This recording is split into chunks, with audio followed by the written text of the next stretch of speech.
Bem-vindos ao canal PC de Física e hoje vamos falar sobre Heisenberg e a mecânica matricial. No outono de 1924, Werner Heisenberg desembarcou na Dinamarca para realizar um pós-doc no Instituto de Física de Copenhague. Heisenberg, que assim como Wolfgang Pauli, que vocês conheceram no vídeo do card que apareceu aqui em cima, tinha feito um doutorado com Arnold Sommerfeld.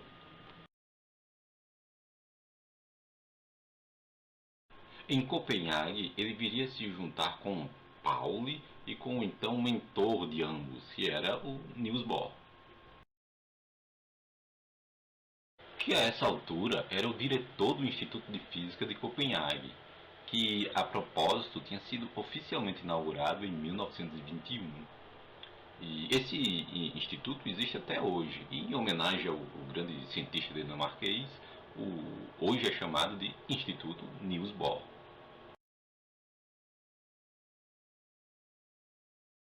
Niels Bohr já era um cientista renomado a essa altura, e inclusive ele tinha sido agraciado, né, com o Prêmio Nobel em Física em 1922, exatamente pelo o prêmio, né, foi devido ao seu modelo atômico que tinha sido originalmente publicado em 1913.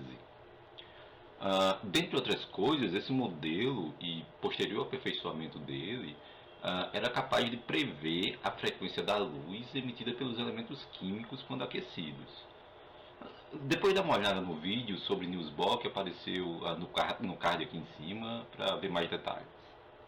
As fórmulas apresentadas por Bohr eram simples, porém incompletas, pois elas não davam, por exemplo, a intensidade da luz que era emitida.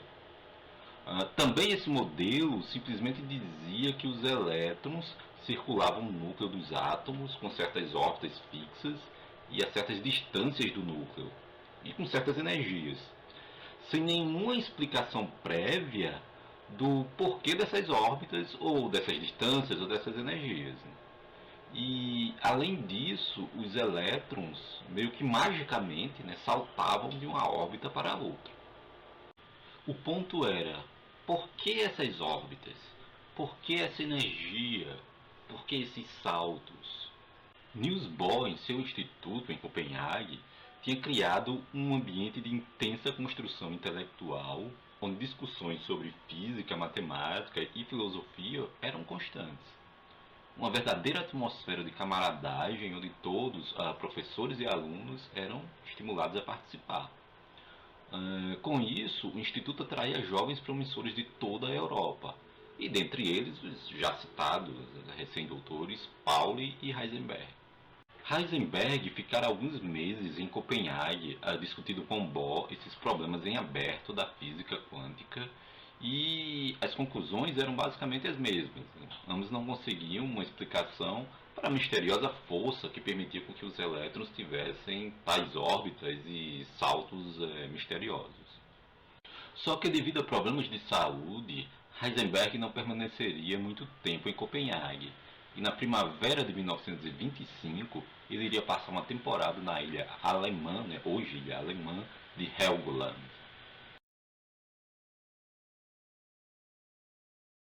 que ficava ali próximo da Dinamarca, né, próximo de Copenhague. O fato é que Heisenberg tinha alergia a pólen, e a vegetação de tal ilha, com poucas árvores, era o local ideal para ele se livrar dos seus problemas alérgicos. Então foi nessa ilha que Heisenberg continuou a procurar por soluções aos problemas discutidos com Bohr, né? Ele tinha começado lá em Copenhague e agora em Helgoland. Mas basicamente ele procurava uma resposta para a pergunta de qual a força capaz de manter os elétrons nas órbitas. Mas aí ele meio que tem o seguinte pensamento. Ele pensa, que tal pararmos de procurar por tal resposta? Afinal, ninguém até então, né, ninguém tinha sido capaz de encontrá-la. E então ele resolve mudar a pergunta. Ao invés de procurar a origem de tal força que mantém os elétrons nessas órbitas, pensou ele, eu vou focar apenas nas coisas que conseguimos observar nos experimentos. Afinal de contas, ninguém nunca tinha visto tais órbitas. Exatamente isso. O modelo atômico de Bohr-Sommerfeld era apenas um modelo teórico útil para ajudar a explicar os resultados experimentais, né, que era o que era observado, como por exemplo as linhas espectrais do hidrogênio ou a luz emitida no efeito Zeeman. Aliás, sobre o efeito Zeeman, dá uma olhadinha depois no vídeo que eu fiz sobre Pauli, onde explico melhor esse efeito, tá? Mas a questão para Heisenberg era que ninguém nunca vira o elétron se movendo em tais órbitas ou dando tais saltos. O que de fato se observava era a luz emitida por eles. Então pensou Heisenberg, vamos parar de tentar descrever o movimento do elétron.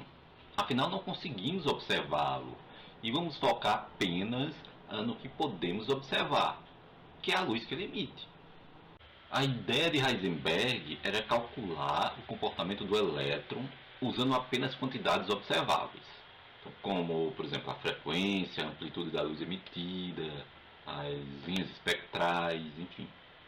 Então, nessa nova mecânica quântica, ele buscava um tratamento de primeiros princípios para o átomo, né, abandonando assim as brechas causadas pelo modelo de Bohr-Sommerfeld, que tinha bastante coisas ad hoc colocadas ali. E ele retomava assim uma visão mais positivista que Einstein, que tinha sido bastante influenciado por Ernest Mach, tinha introduzido 20 anos antes ali no desenvolvimento da sua teoria da relatividade restrita.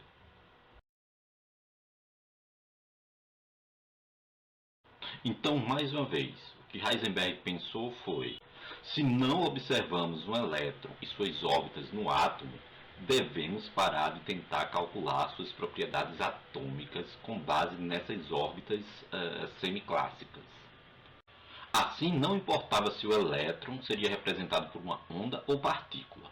Ele não estava preocupado com isso. Isso era irrelevante, pois o que de fato interessava era o valor da medida, ou seja, o número que se obtia para a energia quando o elétron no átomo emitia ou absorvia luz. Mas a questão era como expressar essas medidas de forma significativa em um modelo matemático, que elas estariam atreladas. Com a impossibilidade de se observar saltos de uma órbita a outra, Heisenberg substituiu as variáveis físicas, então representadas por números, por tabelas de números, que possuíam as órbitas de saída nas linhas e as órbitas de chegada nas colunas. Sendo assim, Heisenberg começou a escrever um artigo com essas novas ideias, ainda da ilha de Helgoland. Só que nesse período que ele permanecia lá na ilha, ele tinha conseguido já uma posição de professor assistente na Universidade de Göttingen, na Alemanha, para trabalhar com o então renomado físico Max Born. No dia 9 de julho de 1925, ou seja, no verão, já no hemisfério norte, Heisenberg envia uma cópia do seu artigo para Max Born, né, onde ele pedia ao Born para revisá-lo e dar algumas sugestões. Afinal, Max Born era o mentor, né, do Heisenberg atual e era um físico mais experiente. E junto com o artigo, Heisenberg também enviou uma notinha dizendo mais ou menos o seguinte, abre aspas, eu escrevi um artigo meio doido e não tenho coragem de submetê-lo à publicação, fecha aspas. Adivinha o que Max Born fez? No dia 29 de julho de 1925, ou seja, uns 20 dias depois, Max Born enviou o tal artigo doido de Heisenberg para uma revista científica sem avisá-lo. que é esse artigo que está aí do lado. E no resumo do artigo, né, Heisenberg tinha escrito, aqui numa tradução livre para português, tá, o seguinte, abre aspas, nesse trabalho tento obter a base para uma teoria da mecânica quântica que se baseia exclusivamente em relações entre grandezas que, em princípio, são observáveis. O fato é que Max Born percebeu que deveria ter algo de muito importante na descoberta do seu jovem assistente. Porém, havia alguns pontos não muito claros que ainda precisavam ser melhor avaliados.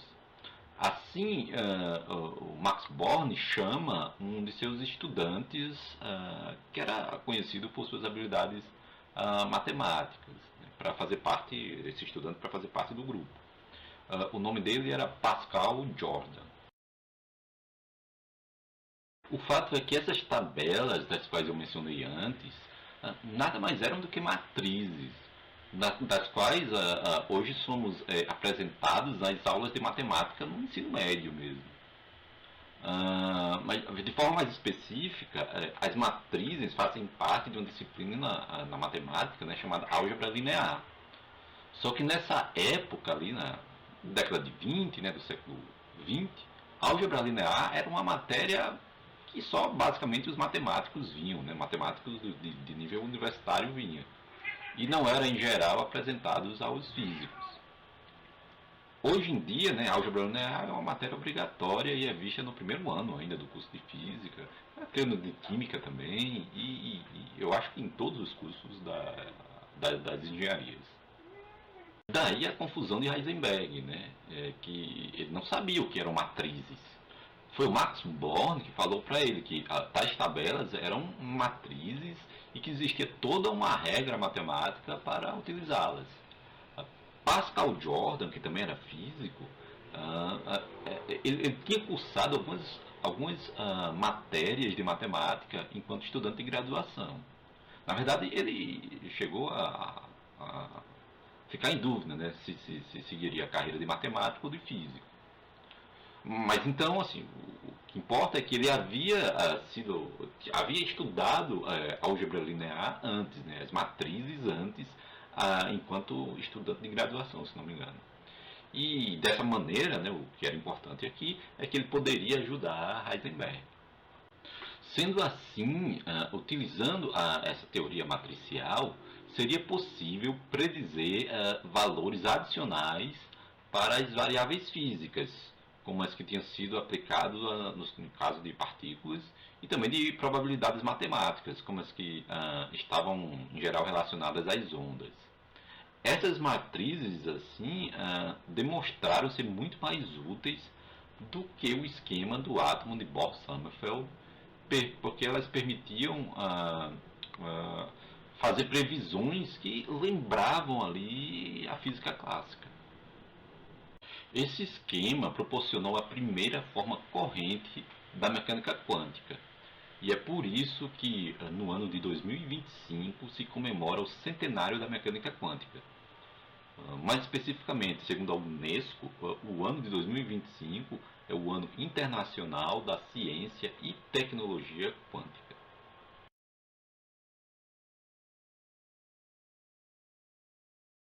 Mas como as matrizes explicam os resultados experimentais?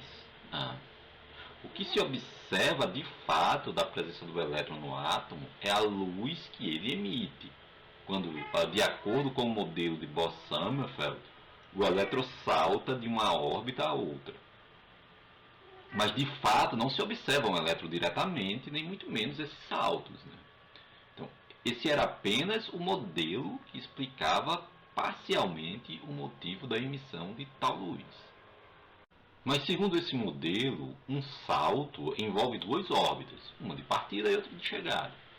Então vamos dizer que a órbita de partida é representada pelas linhas da matriz e a de chegada pelas colunas. E assim todas as quantidades que descrevem o movimento do elétron, como posição, momento, energia, seriam representados pelas matrizes. Assim, para o caso do elétron no átomo, teríamos uma matriz de posição. onde cada entrada dessa matriz me dá a posição do elétron na órbita de partida, na órbita de chegada, né? Primeira órbita, segunda órbita e assim por diante. O mesmo para a matriz dos momentos. Então, tem uma matriz para os momentos, onde tem o momento da primeira órbita, o momento da segunda e assim para os outros casos. A ideia era continuar a usar as mesmas equações de Andes, mas substituindo os números pelas matrizes. A intensidade e frequência da luz emitida em um salto, por exemplo, seria determinado pela linha e coluna correspondente da matriz. A matriz que corresponde à energia teria números apenas na diagonal, né? E que dão a energia necessária para arrancar o elétron da órbita correspondente. Assim, essas matrizes permitiam encontrar os mesmos resultados que se encontravam ao utilizar o modelo de Bohr-Sommerfeld, né, que correspondia aos valores experimentais. Mas, além disso, ela permitia encontrar a intensidade da luz emitida, que no modelo de Bohr-Sommerfeld não era capaz de encontrar. Ou seja, um triunfo completo. E tudo isso no ano de 1925. Em 1927, usando essa ideia de matrizes, Heisenberg iria chegar no seu famoso princípio da incerteza. Só que eu não vou falar sobre ele hoje, isso é tão importante que vai ficar para outro vídeo. É que também tem outra coisa. No ano seguinte, em 1926, tudo parecia então meio que resolvido, mas havia um professor austríaco na Universidade de Viena que encontraria os mesmos resultados que Bohr, Heisenberg e Jordan tinham encontrado, só que seguindo um método completamente diferente. Seu nome era Erwin Schrödinger. Mas esse é outro fato tão importante que também vai ficar para o próximo vídeo, tá? Então, até mais.